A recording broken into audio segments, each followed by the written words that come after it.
എന്താണ്?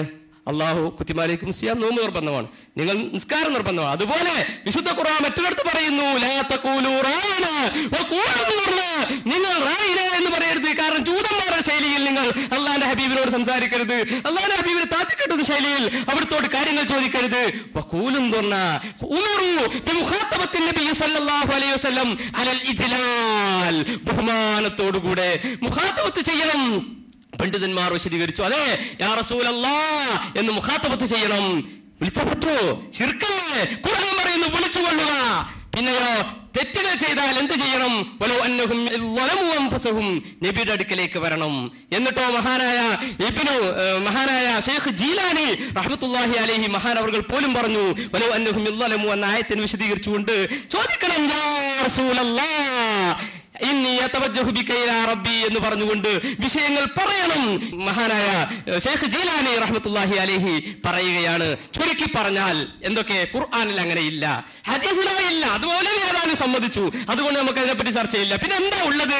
അന സയ്യിദു വൽദി ആദം, ഞാനാണ് ആദം സന്തതികൾക്ക് ഓടിച്ചെല്ലാനുള്ള, അഭയ സമയത്ത് ഓടിച്ചെല്ലാനുള്ള നേതാവ് എന്ന് മഹാനായ റസൂലുള്ളാഹി സ്വല്ലല്ലാഹു അലൈഹി വസല്ലം തങ്ങൾ പറഞ്ഞു. പണ്ഡിതന്മാരെന്ത് പറഞ്ഞു? ഇമാം സുബ്കി പറഞ്ഞു, ലോകത്ത് ഇബ്നു തൈമിയ്യ വരുന്നത് വരെ ഒരാളും നബി സല്ലല്ലാഹു അലൈഹി വസല്ലം തങ്ങളോട് ഇസ്തിഗാസ ചെയ്യൽ ശിർക്കാണെന്ന് പറഞ്ഞിട്ടില്ല.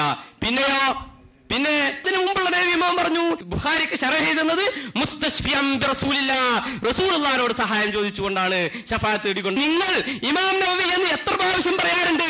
ഇമാം എന്ന് പറഞ്ഞാൽ എന്താ? ഖുദ്വത്ത്, തുടരപ്പെടേണ്ട വ്യക്തി എന്നാ.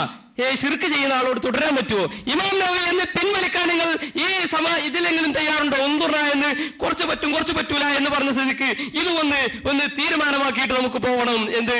മഹാനായ ഇമാം നവവി റഹ്മത്തുള്ളാഹി അലൈഹി അവിടുന്ന് മുസ്തശ്ഫിയം ബിറസൂലില്ലാഹ്, റസൂലിനോട് സഹായം ചോദിച്ചുകൊണ്ട് അവിടുന്ന് പറഞ്ഞു, നീ റസൂലിനോട് ശഫാഅത്ത് തേടണം, അള്ളാന്റെ റസൂലിനോട് ശഫാഅത്ത് ചോദിക്കണം.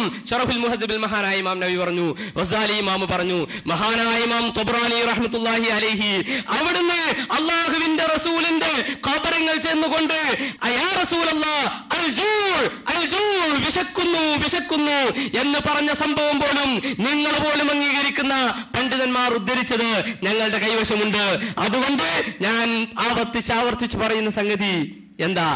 വിശുദ്ധ ഖുർആനിൽ അങ്ങനെ പറഞ്ഞിട്ടില്ല, ഹദീസിൽ അങ്ങനെ പറഞ്ഞിട്ടില്ല. പണ്ഡിതന്മാർ ആരും പറഞ്ഞില്ല. ആകെ ഒരു യസ്തഈദു എന്നൊരു ഇബാറത്ത് മാത്രമാണ് നിങ്ങൾ ഉദ്ധരിച്ചത്. യസ്തഈദു പറഞ്ഞാൽ സഹായം ചോദിക്കാൻ പാടില്ല എന്നാ. യസ്തഈദ് സഹായം ചോദിക്കുക പറഞ്ഞാൽ എന്താ? വഫാത്തായ നബിയോട് സഹായം ചോദിക്കുക എന്നാ, അതല്ല അഭൗതികമായ ചോദിക്കുക എന്നാ. യസ്തഈദു എന്ന് പറഞ്ഞാൽ അഭൗതികമായ നിലക്ക് സഹായം ചോദിക്കാനാണ്, അതാണ് നിങ്ങൾക്ക് കിട്ടേണ്ടത്. അല്ലാതെ സഹായം ചോദിക്കാൻ നിങ്ങൾക്ക് അഭിപ്രായമാണോ? തീരെ സഹായം ചോദിക്കാൻ പാടില്ല എന്ന്? പിന്നെ എന്താ അടിസ്ഥാനപരമായ സഹായം ചോദിക്കാൻ പാടില്ല എന്നാണോ? അത് എല്ലാവർക്കും അഭിപ്രായമുള്ള സംഗതിയാ, അതിലിവിടെ തർക്കമില്ല. നോക്കൂ നിങ്ങൾ. അപ്പോ പണ്ഡിതന്മാർ അങ്ങനെ പറഞ്ഞിട്ടില്ല. പണ്ഡിതന്മാർ പറഞ്ഞതെന്താ? ഇമാം സുബ്കി പറഞ്ഞു, ഇമാം നവവി പറഞ്ഞു, ഇമാം ഗസാലി പറഞ്ഞു, ഇവരൊക്കെ ഇസ്ലാമിക ഗോപുരത്തിന്റെ പുറത്തുനിർത്തായിട്ട് മാത്രമേ ഇസ്തിഗാസ ശിർക്കാണ് എന്ന് പറയുവാൻ നിങ്ങൾക്ക് സാധിക്കുകയുള്ളൂ എന്ന് അടിവരയിട്ടുകൊണ്ട് പറയാൻ സാധിക്കും. ഇവിടെയുള്ള പ്രശ്നം എന്താ അറിയോ? പ്രശ്നം ഒന്ന് മാത്രമേ ഉള്ളൂ.